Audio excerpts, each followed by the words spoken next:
আসসালামু আলাইকুম রহমতুল্লাহ। আজ 21 জুলাই রোজ সোমবার মৌলভীবাজার জেলায় করমুল্লাপুর এলাকায় অবস্থিত মাদ্রাসায়ে ইকরামুল মুসলিমিনের হিফজ বিভাগে কিছু সময় বসাছিলাম। তাদের কোরআন তেলাওয়াত শুনে অনেক ভালো লাগছিল।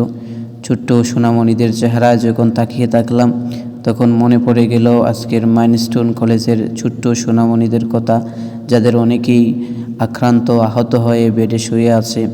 অনেকের শরীর জ্বলে পড়ে গেছে, কেউ তো বা মারাও গিয়েছে।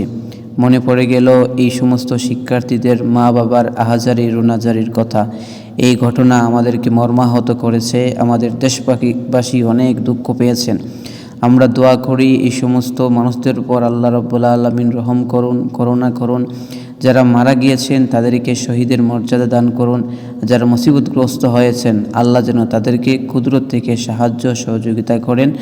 আমিন ইয়া রাব্বাল আলামিন।